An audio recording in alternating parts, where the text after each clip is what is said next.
Audio Jungle। Hello साथियों, नमस्कार। और सामाजिक अध्ययन की ये सीरीज है और आज का टॉपिक है साथियों, यहाँ पर देखो मैंने यूनिट सेलेक्ट की है। यहाँ पर वैदिक संस्कृति से संबंधित 50 क्वेश्चन हम यहाँ पर देखेंगे इस सीरीज में। 3 नंबर वाली सीरीज है ये और सभी रीट पात्रता वाले विद्यार्थी मित्र इस सीरीज को जरूर देखिएगा।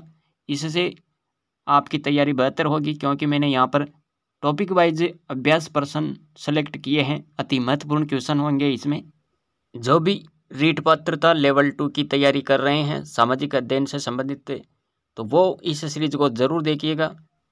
कुछ महत्वपूर्ण क्वेश्चन मैंने पिछली प्रतियोगी परीक्षाओं में आए हुए क्वेश्चन यहाँ पर सेलेक्ट किए हैं और कुछ महत्वपूर्ण क्वेश्चन है जो विस्तृत रूप में हम यहाँ पर व्याख्या सहित भी देखेंगे। वीडियो को अंत तक जरूर देखिएगा और चैनल पर पहली बार देख रहे हो तो चैनल को सब्सक्राइब करिए। ये देखो आज का पहला क्वेश्चन क्या है।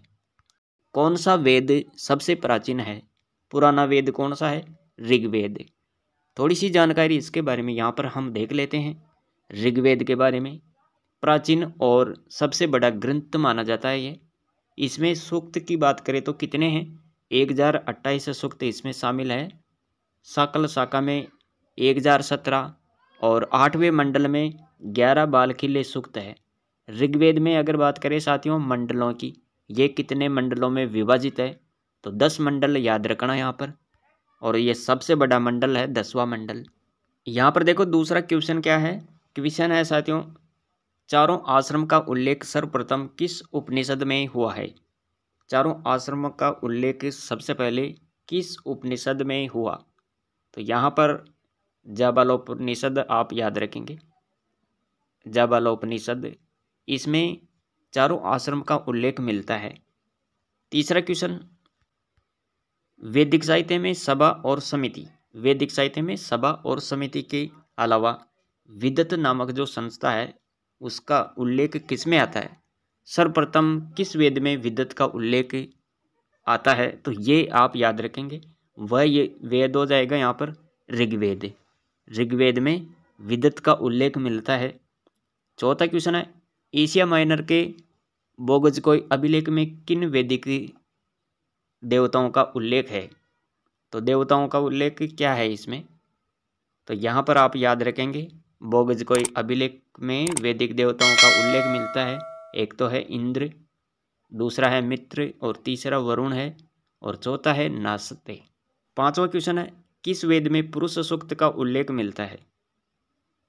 तो यहाँ पर ऋग्वेद का 10वां मंडल याद रखें, ऋग्वेद का 10वां मंडल। प्रथम मंडल में क्या है? तो ये अंगिरा ऋषि को समर्पित है। अंगिरा ऋषि को समर्पित है प्रथम मंडल। दूसरा मंडल इंद्र को समर्पित है और तीसरा मंडल है विष्णु को समर्पित, और इसमें गायत्री मंत्र भी है साथियों। तीसरे मंडल में गायत्री मंत्र सावित्री देव को समर्पित है। चतुर्थ मंडल में आप याद रखेंगे, यहाँ पर इसके रचयिता है वामदेव। पंचम मंडल के रचयिता है अत्रि, और षष्ठम मंडल की बात करें, छठवें मंडल की, तो इसके रचयिता है भारद्वाज। सातवां मंडल सबसे प्राचीन और ये वरुण को समर्पित है। इसके बाद में आप याद रखेंगे सातवें मंडल के बारे में, इसमें 10 राजाओं का युद्ध का वर्णन है। आठवें मंडल में क्या है? तो आठवां मंडल कण्व ऋषि को समर्पित है। नौवां मंडल सोम को समर्पित। 10वां मंडल, इसमें नासदीय सूक्त, नदी सूक्त, पुरुष सूक्त, अक्ष सूक्त और विवाह सूक्त जैसे प्रसिद्ध सूक्त है। 6 नंबर का क्वेश्चन है, और क्वेश्चन क्या है, भारतीय संस्कृति में संस्कारों का आशय, भारतीय संस्कृति में संस्कारों का आशय क्या है? तो परिष्कार संबंधी अनुष्ठान, ये आप यहाँ पर याद रखेंगे। क्वेश्चन अति महत्वपूर्ण है, सभी क्वेश्चन आप यहाँ पर याद रखिएगा, न जाने कौन सा क्वेश्चन कहाँ से आ जाए।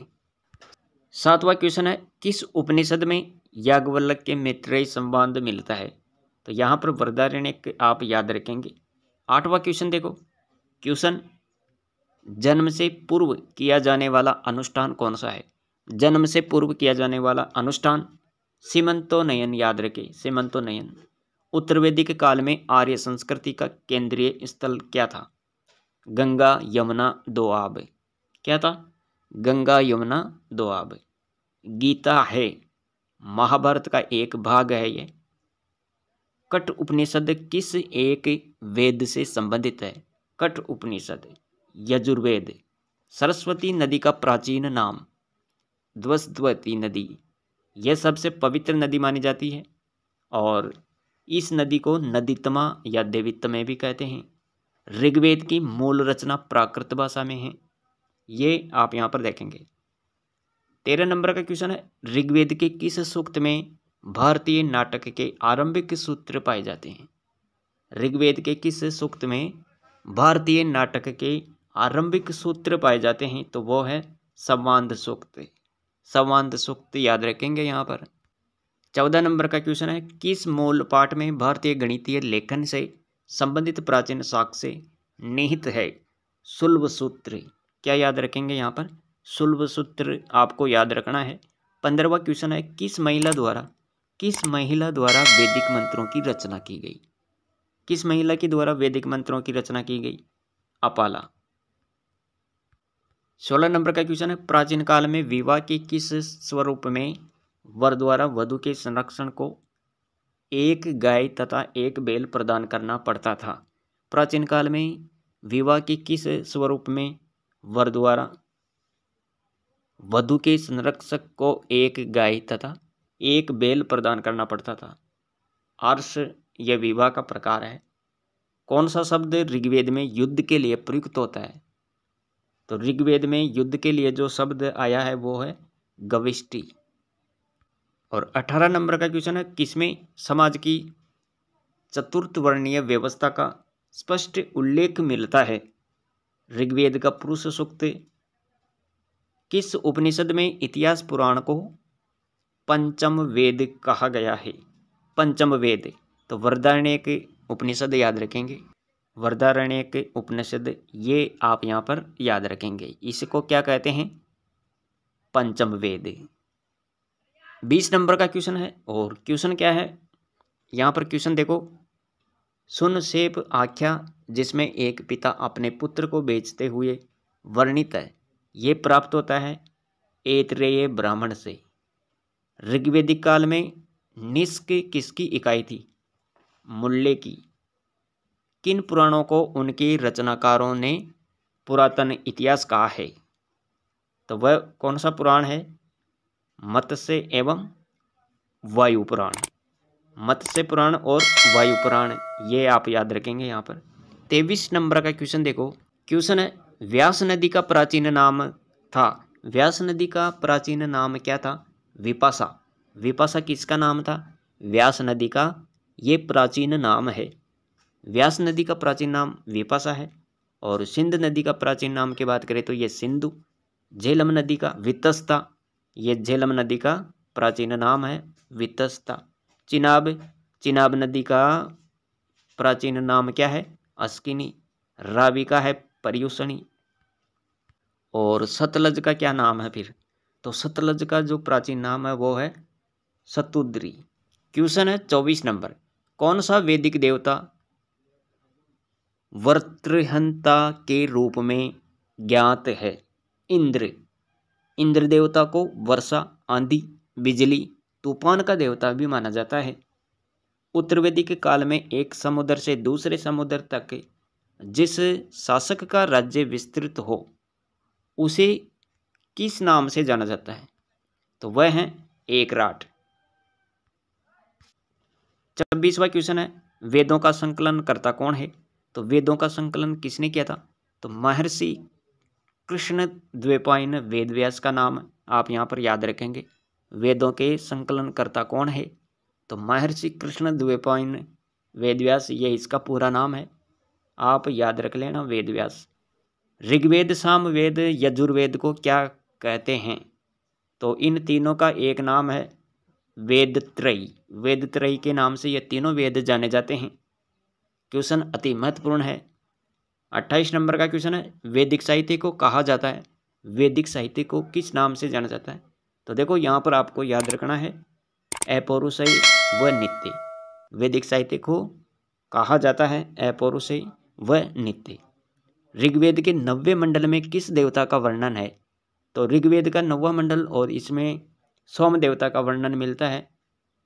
30 नंबर का क्वेश्चन, पूर्व वैदिक काल में ग्रह या कुटुंब का अध्यक्ष कहलाता था? गृहपति, अध्यक्ष कुपला। कई कुटुंबों से मिलकर ग्राम बनता था और ग्राम का प्रमुख ग्रामीण होता था। 31 नंबर का क्वेश्चन देखो, यहाँ पर क्वेश्चन है, ऋग्वेद में एक ही अनाज का उल्लेख मिलता है। ऋग्वेद में एक ही अनाज का उल्लेख मिलता है और वो है जौ। ऋग्वेदिक काल में पशु ही प्रमुख संपत्ति थी, जाति प्रथा क्रम पर आधारित थी और मुख्य पेय पदार्थ क्या था? सोमरस। ऋग्वेद काल में विवाह के 2 प्रकार थे। विवाह 2 प्रकार का, कौन कौन सा? अनुलोम और प्रतिलोम। दोनों याद रखेंगे यहाँ पर। अनुलोम में उच्च वर्ग का लड़का और निम्न वर्ग की लड़की होती है। प्रतिलोम में उच्च वर्ग की लड़की होती है जबकि निम्न वर्ग का लड़का होता है। तो ये ऋग्वेदिक काल में आप याद रखेंगे, विवाह के 2 प्रकार। आगे बात करते हैं, अगला क्वेश्चन क्या है? संगीत संबंधी प्रथम ग्रंथ, भारतीय संगीत का मूल ग्रंथ कौन सा है? सामवेद। और सामवेद में कुल मंत्र कितने हैं? 1549 मंत्र है इसमें। 75 मूल मंत्र है और बाकी ऋग्वेद से लिए गए हैं। छांदोग्य उपनिषद में आपको याद रखना है, ये सबसे प्राचीन उपनिषद है। सबसे प्राचीन उपनिषद कौन सा है? छांदोग्य उपनिषद। केन उपनिषद के बारे में भी याद रखें, यज्ञ व कर्मकांडों का वर्णन है इसमें। और 1990 मंत्र है। कितने मंत्र है इसमें? 1990। शतपथ ब्राह्मण के बारे में याद रखना, ये लघु वेद या ऐतिहासिक वेद कहलाता है। सबसे प्राचीन और सबसे बड़ा ब्राह्मण माना जाता है ये। इसके रचनाकार की बात करें तो याज्ञवल्क्य के याद रखना यहाँ पर। और इसमें कांड कितने हैं? अध्याय 14 अध्याय है इसमें। 33 नंबर का क्वेश्चन है, अथर्ववेद के अध्ययन से पूर्व आहुति दी जाती है। किसको आहुति दी जाती है? तो चारों दिशाओं को आहुति दी जाती है अथर्ववेद के अध्ययन से पहले। श्रेष्ठ वेद, सतवेद, सबसे नया वेद और श्रत्रवेद, ये सब इनके उपनाम है। अथर्ववेद के क्या नाम है? तो अथर्ववेद के नाम आपको याद रखना है, श्रेष्ठ वेद, सतवेद, सबसे नया वेद और श्रत्रवेद, महिवेद आदि इनके नाम है अथर्ववेद के। और इसमें अध्याय की बात करें तो इसमें अध्याय कितने हैं? 20 अध्याय हैं। सूक्त कितने हैं? 731 है। मंत्र कितने हैं? तो 5987 मंत्र है इसमें। और इस वेद में जादूटोना व रोग निदान का वर्णन मिलता है। इसकी रचना की बात करें तो अथर्वा ऋषि ने इसकी रचना की थी। गोत्र का सर्वप्रथम उल्लेख इसी वेद में मिलता है। ब्राह्मण ग्रंथ कौन सा है इनका? तो इनका ब्राह्मण ग्रंथ आपको याद रखना है एकमात्र गोपथ। उपनिषद मंडक, मांडुक्य, प्रश्नोपनिषद। और अथर्ववेद में 16 संस्कारों का भी वर्णन मिलता है, तो ये भी आप यहाँ पर ध्यान रखेंगे। 34 नंबर का क्वेश्चन है, मुंडकोपनिषद में यज्ञ की तुलना किससे की गई है? तो याद रखना, टूटी नाव से। मुंडकोपनिषद में यज्ञ की तुलना टूटी नाव से की गई है। और सत्यमेव जयते मुंडकोपनिषद से लिया गया है। बृहदारण्यक सबसे प्राचीन उपनिषद है और दाराशिकों ने उपनिषदों का फारसी भाषा में अनुवाद किया। आपको यह भी याद रखना है, ऋग्वेदिक सभ्यता या पूर्व वैदिक काल है, इसमें कई विषयों से मिलकर जन बनते थे। कई विषयों से मिलकर जन बनते थे। जन का प्रमुख गोप या रक्षक कहलाता था। उत्तर वैदिक सभ्यता, इसमें जन का स्थान जनपदों ने ले लिया है, तो ये आप यहाँ पर ध्यान रखेंगे साथियों। 35 नंबर का क्वेश्चन है, उत्तर वैदिक काल में विवाह के कितने प्रकार थे? अब यहाँ पर उत्तर वैदिक काल में बताना है विवाह के प्रकार। तो 8 प्रकार थे इनके विवाह के प्रकार। कितने? 8। कौन कौन से? ब्रह्म विवाह, देव विवाह, प्रजापति विवाह, आर्ष विवाह, गंधर्व विवाह, पिशाच विवाह, असुर विवाह और राक्षस विवाह। ये उत्तर वैदिक काल में विवाह के 8 प्रकार। बाल विवाह प्रारंभ हो गया था इसमें, और बहुपत्नी प्रथा प्रारंभ हो गई थी। स्त्री का सभा व समिति में प्रवेश निषेध था। पाशा, सुरा, स्त्री 3 बुराइयां बताई गई है। अगला क्वेश्चन है, न्याय दर्शन का संबंध है। न्याय दर्शन का संबंध किससे है? गौतम से। योग दर्शन का संबंध है पतंजलि से। उत्तर मीमांसा बादरायण, मीमांसा जैमिनी, सांख्य दर्शन कपिल मुनि, वैशेषिक दर्शन कणाद। इसके साथ आपको याद रखना है यहाँ पर 37 नंबर का क्वेश्चन। उत्तर वैदिक काल में राजा को आय का कितना भाग बलि के रूप में देना पड़ता था? उत्तर वैदिक काल में राजा को आय का कितना भाग बलि के रूप में देना पड़ता था? तो आय का 16वां भाग। यहाँ पर आपको ये देखना है, जहाँ ऋग्वेद काल में पशुचारण प्रमुख व्यवसाय था, वहीं उत्तर वैदिक काल की बात करें तो साथियों याद रखना प्रमुख व्यवसाय कृषि था। अथर्ववेद में प्रथम बार नहरों का वर्णन मिलता है। उत्तर वैदिक काल में लोहे से परिचित और श्रेष्ठी व्यापारिक प्रदान, समुद्री व्यापार प्रारंभ हो गया था। चावल के प्रथम साक्ष्य मिले थे अतिरंजखेड़ा से, तो ये भी आप यहाँ पर याद रखेंगे। 38 नंबर का क्वेश्चन देखो, क्वेश्चन क्या है? तैत्तिरीय संहिता एवं शतपथ ब्राह्मण में प्रथम श्रेणी के कितने अधिकारियों का वर्णन है? कितने अधिकारियों का वर्णन है? तो 12 आप याद रखना, यहाँ पर 12 अधिकारियों का वर्णन है।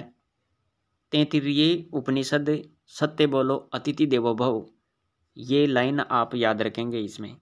कठ उपनिषद में आत्मा को अमर बताया है। ईशोपनिषद में निष्काम कर्म का प्रतिपादन। श्वेतांबर दुनिया को माया नवदा भक्ति की चर्चा इसमें की गई है। और वृदारण्य की बात करें तो साथियों इसमें याद रखना विपुषी पुत्री की प्राप्ति हेतु अनुष्ठानों का वर्णन। मैत्रेयान में आपको याद रखना है स्त्री को जुआ व शराब के बराबर बताया है। निराशावाद के तत्वों का इसमें वर्णन हुआ है। और 39 नंबर का क्वेश्चन है, संयुक्त परिवार की जगह एकल परिवार प्रारंभ हुआ उत्तर वैदिक काल में। किसमें? उत्तर वैदिक काल में संयुक्त परिवार की जगह एकल परिवार प्रारंभ हो गया था। ये आप यहाँ पर देखेंगे। इसके बाद में देखो 40 नंबर का क्वेश्चन क्या है, उत्तर वैदिक सभ्यता में आश्रम व्यवस्था में कितने आश्रम बताइए? उत्तर वैदिक सभ्यता में आश्रम की संख्या कितनी? 4। और आश्रमों की चर्चा किसमें की गई है? 4 आश्रम का उल्लेख मिलता है जाबालोपनिषद में। जाबालोपनिषद याद रखें यहाँ पर। और ये 4 आश्रम कौन कौन से हैं? तो पहला है ब्रह्मचर्य आश्रम 1 से लेकर 25 वर्ष तक, गृहस्थ आश्रम 25 से 50, वानप्रस्थ 50 से 75 और संन्यास आश्रम है ये 75 से 100। उपनिषदों की संख्या कितनी है? 108, जिनमें 13 को मूलभूत उपनिषदों की श्रेणी में रखा गया है।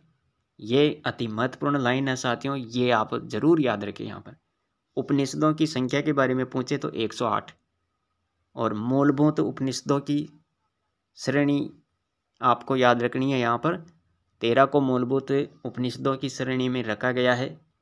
उपनिषदों की रचना पुराणों से पहले हुई थी, और पुराणों में मत्स्य पुराण सबसे प्राचीन और प्रामाणिक है। ऋग्वेद में ब्राह्मण ग्रंथ है, तो ऋग्वेद की बात करें तो इसमें प्रमुख ब्राह्मण ग्रंथ हो जाएंगे यहाँ पर ऐतरेय व कौशितकी। ये दोनों ब्राह्मण ग्रंथ ऋग्वेद में आपको याद रखना है। यजुर्वेद की बात करें, यजुर्वेद में ब्राह्मण ग्रंथ कौन कौन से हैं? तो यहाँ पर भी आपको 2 ब्राह्मण ग्रंथ याद रखने हैं। एक तो है तैत्तिरीय और दूसरा कौन सा है? शतपथ। सामवेद में पंचविंश ब्राह्मण ग्रंथ है। अथर्ववेद में गोपथ ब्राह्मण ग्रंथ है। 42 नंबर का क्वेश्चन है, सूत्रों में सबसे प्राचीन है। सूत्रों में जो सबसे प्राचीन है वो क्या है? गौतम धर्मसूत्र। वेदांग, वेदांग के बारे में भी याद रखें। वेदों को भली भांति समझने के लिए 6 वेदांगों की रचना की गई थी। शिक्षा, कल्प, निरुक्त, व्याकरण, छंद और ज्योतिष। वैदिक साहित्य को अक्षुण्ण बनाए रखने हेतु सूत्र साहित्य का प्रणयन किया गया। 43 नंबर का क्वेश्चन है, सामवेद में यज्ञों के अवसर पर ऋचाओं का पाठ करने वाले को क्या कहा गया है? तो सामवेद में यज्ञों के अवसर पर ऋचाओं का पाठ करने वाले को क्या कहा गया?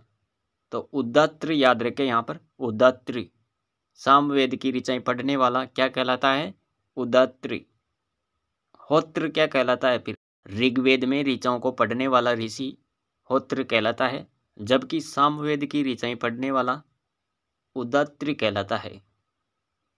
44 नंबर का क्वेश्चन है, विष्णु पुराण से संबंधित है मौर्य वंश, मत्स्य पुराण से संबंधित है आंध्र सातवाहन, वायु पुराण से संबंधित है गुप्त वंश, और पुराणों की संख्या की बात करें तो 18।